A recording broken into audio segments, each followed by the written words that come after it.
24 दिसंबर 2016 को नरेंद्र मोदी जी ने महाराष्ट्र के अलग अलग नदियों का पानी और छत्रपति शिवाजी महाराज के सालों पुराने गढ़ किलों से लाई हुई मिट्टी के जरिए मुंबई के समंदर में शिव स्मारक के प्रोजेक्ट का भूमि पूजन किया। लेकिन 4 साल के बाद भी इस प्रोजेक्ट पर ग्राउंड पर कोई काम होते हुए नजर नहीं आ रहा है। ऐसा क्यों हो रहा है और ये प्रोजेक्ट बन पाएगा या नहीं, इस बात पर हम डिस्कस करेंगे। दरअसल काफ़ी लोगों को लग रहा है कि छत्रपति शिवाजी महाराज का स्मारक बस एक समंदर में बनाए जाने वाली एक बड़ी मूर्ति है, लेकिन असल में ये बहुत ज़्यादा अलग प्रोजेक्ट है। मूर्ति के अलावा छत्रपति शिवाजी महाराज स्मारक पर एक म्यूजियम, एक बड़ी सी लाइब्रेरी, एक मेमोरियल गार्डन जिसमें छत्रपति शिवाजी महाराज के अलग अलग 300 से भी ज़्यादा महाराष्ट्र के गढ़ किले, उनके रेप्लिकाज रखे जाएंगे। इसके अलावा एक हॉस्पिटल, एग्जीबिशन गैलरी और सबसे इम्पोर्टेंट एक कन्वेंशन सेंटर बनाया जाएगा जिसकी कैपेसिटी टोटल 10,000 लोगों की होगी। 24 दिसंबर 2016 के बाद इस प्रोजेक्ट को काफ़ी सारे मुश्किलों से गुजरना पड़ा है, लेकिन आखिर 2016 में L&T को इस प्रोजेक्ट का कॉन्ट्रैक्ट दिया गया। 2018 में एक बहुत बड़ी दुर्घटना हुई जिसमें स्मारक के लोकेशन पर जाते समय एक स्पीड बोट जिसमें 40 लोग थे वो एक चट्टान से टकराई और समंदर के बीच में पलट गई।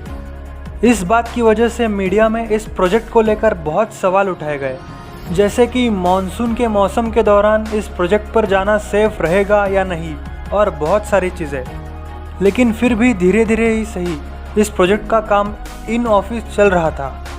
इसके बाद 2019 जनवरी में एक बहुत बड़ा इशू तब खड़ा हुआ जब कंजर्वेशन एक्ट ट्रस्ट यानी कि CAT, जो एक प्राइवेट ऑर्गेनाइजेशन है जो एनवायरमेंटल प्रोडक्शन के लिए काम करती है, उन्होंने इस प्रोजेक्ट को सुप्रीम कोर्ट में खड़ा कर दिया और इस प्रोजेक्ट के काम पर रोक लगा दी।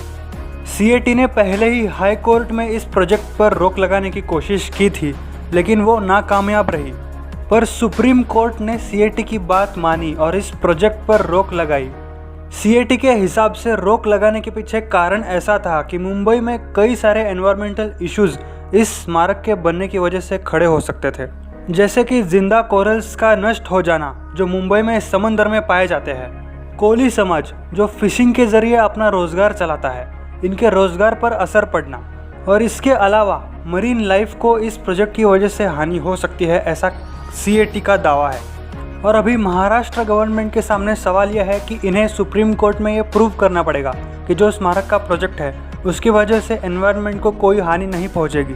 लेकिन अगर एक तरह से देखा जाए तो दुनिया में काफ़ी सारी जगहों में आर्टिफिशियल आइलैंड्स बनाए गए हैं, जैसे कि दुबई, हांगकांग और भी बहुत सारी जगह है। वहाँ पर कोरल्स को बढ़ते हुए देखा गया है, ना कि कम होते हुए। और रही बात CAT की, तो CAT के बारे में ये पता चला है कि इनकी फाउंडेशन एनवायरमेंटल इश्यूज वहाँ रेस करती है जहाँ पर प्रोजेक्ट्स बन रहे हैं और कुछ इनिशिएटिव लेती है एनवायरमेंटल सेफ्टी के लिए।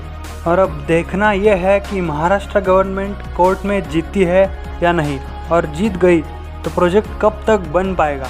आपको इसके बारे में क्या लगता है, कमेंट में ज़रूर बताइए।